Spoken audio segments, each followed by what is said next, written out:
दोई उच्चा तक देखे और राखे शीस शीस रेखे। जैसे ही उन कनक बिंदुओं को सोने के जो कानों के घुंघरू गिर गए थे उनको लेकर के श्री भरत जी ने अपने सिर पर रखा और सिर पर रख करके महाराज राम ने उस सीता का दर्शन करके और आंखों से झरझर अश्रु बहने लगे। मेरे भैया राम और सीता माता यहाँ कुशा की सैया पर रही, पैदल चल करके आए। कैसी मेरी माँ थी जो महाराज इस तरह से इनको निकाल दिया, बिना पनही के निकाल दिया। भरत जी अताए दुख में डूब करके महाराज विलाप करने लगे। अब मैं घोड़े से नहीं जाऊंगा, हाथी पालकी से नहीं जाऊंगा, पैदल ही भरत चल दिए। और महाराज कहने लगे भरत तीसरे पहर तहां कीन्ह प्रवेश प्रयाग। गंगा पार करते ही श्री भरद्वाज जी के आश्रम में पहुंचे। और जब भरद्वाज जी के आश्रम में पहुंचे तो महाराज भरद्वाज जी ने सेवा सत्कार के लिए प्रसाद लेकर के श्री भरत जी के हाथों में दिया। और जैसे ही हाथ में दिया तो भरत जी ने महाराज हाथ में लेकर के कहा सिर धर आयसो करऊं तुम्हारा और परम नाथ यह धर्म हमारा। सिर धर आयसो करऊं तुम्हारा परम धर्म यह नाथ हमारा। गुरुदेव, मैंने आपके प्रसाद को स्वीकार किया और लेकर के सिर पर रख करके और पुनः वापस कर दिया। गृहस्थ कभी संतों के प्रसाद को भला कैसे पा सकते हैं, नियम होते हैं महाराज। मैं आपके प्रसाद को स्वीकार नहीं कर सकता। प्रसाद को स्वीकार तो मैं तब करता जब मैंने अपने बल से, अपने तन से, अपने धन से आपके आश्रम की सेवा की होती, तब तो मैं आपके प्रसाद को स्वीकार करता। जब मैंने अपने बल से, अपने तन से, अपने धन से आपके आश्रम की कोई सेवा नहीं की है तो गुरुवर इस प्रसाद को मैं कैसे स्वीकार कर सकता। सिर पर रख करके अपना धर्म बचाने के लिए श्री भरत जी ने रख करके और महाराज भरद्वाज जी के हाथ में पुनः दे दिया। और जैसे ही कहा महाराज गृहस्थ को संत का तो क्या बोले महाराज तब पाना चाहिए जब अपने किसी भी द्वारा आश्रम की सेवा की हो। और जो महाराज भरत जी ने बोले सिर धरे आए सुकरे तुम्हारा परम धर्म यह है नाथ हमारा।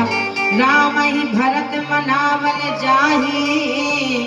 और धीरे धीरे झांकी जाकर के श्री वाल्मीकि जी के आश्रम में प्रवेश हुई। और वाल्मीकि जी के आश्रम में प्रवेश होकर के बाबा कहते हैं मंदाकिनी पुनीत नहाए। मंदाकिनी पुनीत नहाए। यहाँ राम रजनी अवशेषा जागे सिय सपन अस देखा। यहाँ राम रजनी अवशेषा जागे सिय सपन अस देखा। जहां से भरत जी महाराज चित्रकूट की ओर प्रवेश हो गए हैं, भगवती मैया सीता ने जो स्वप्न देखा था राम जी के पास बैठ करके अपने स्वप्न की चर्चा करने लगे। और जो महाराज चर्चा की तो चर्चा कर ही रही थी उस स्वप्न को कि धीरे धीरे महाराज राम जी ने कहा बहुर सोच भैसी रघुवर को। मन में सोचने लगे यदि स्वप्न आया है तो हो सकता है कि भरत आ रहा हो मिलने। और इतना सोचते ही बाबा गोस्वामी महाराज कह रहे हैं जो सुना लक्ष्मण जी ने कि सेना के सहित भरत का आगमन हो रहा है, उसी समय लक्ष्मण जी ने राम जी से कहा भैया आज मुझे मत रोकना।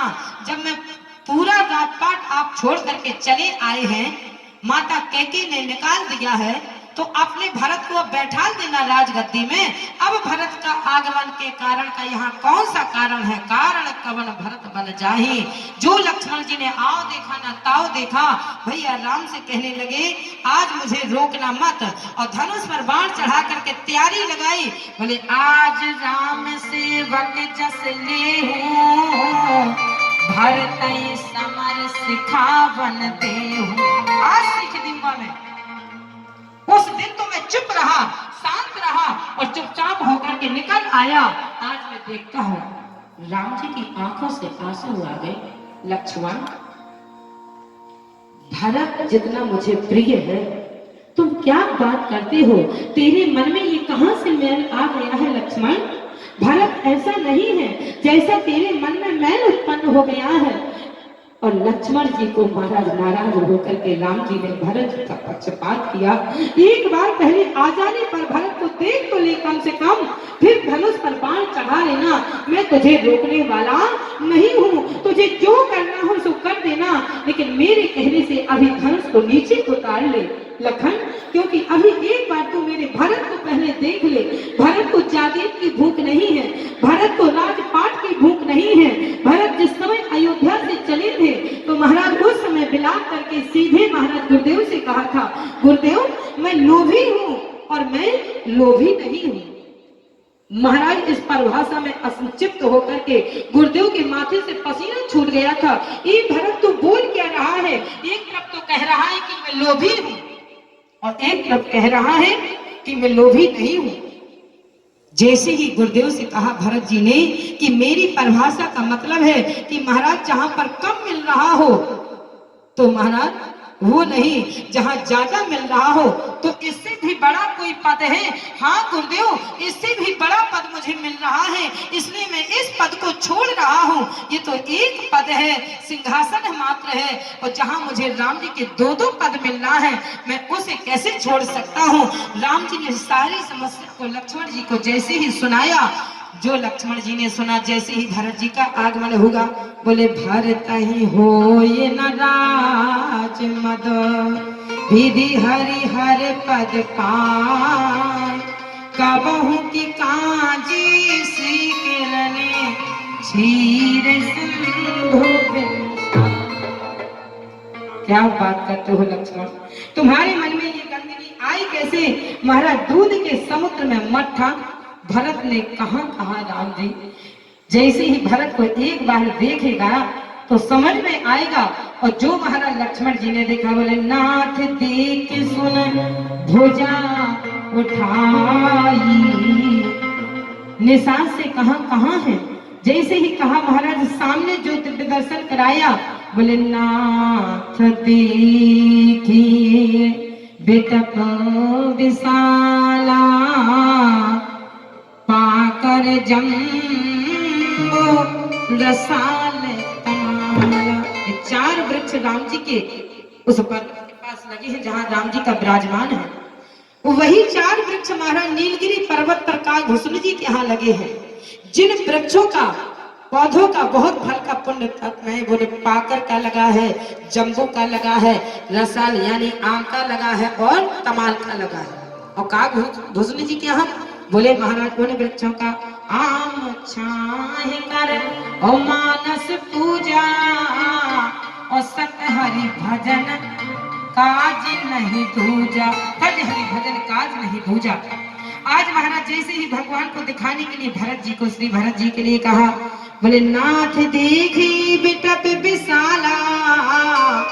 जो वो पेड़ बड़े बड़े लग रहे हैं वही शायद उनका भगवान का विराजमान होगा।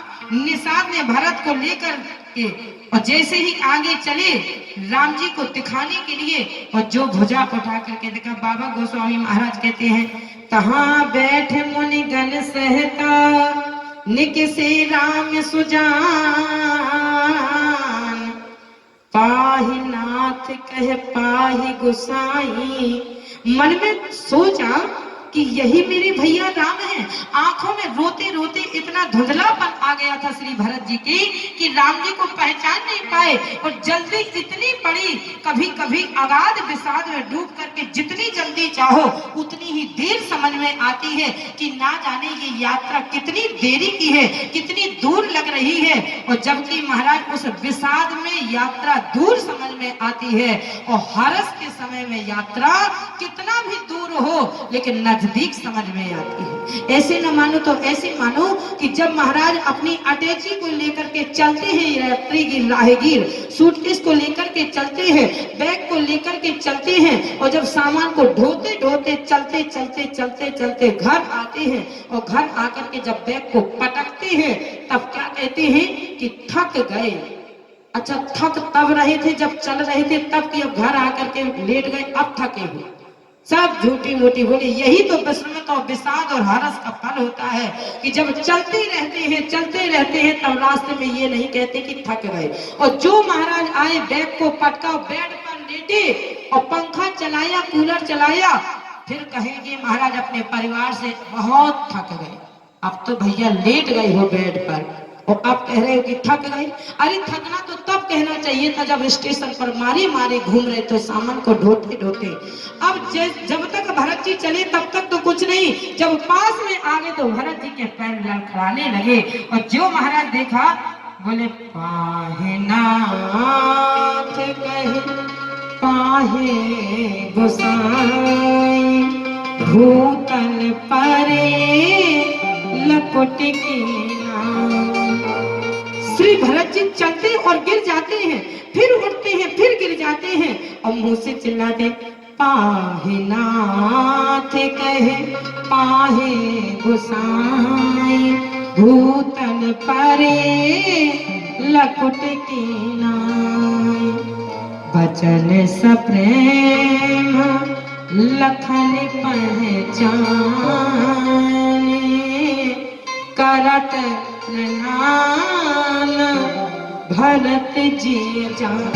लक्ष्मण जी डंडे की तरह चरणों में लेट गए भरत जी के। अपराध हो गया मुझसे, अपराध हो गया। तीन तीन की आंखों में अश्रुपात बहने लगा।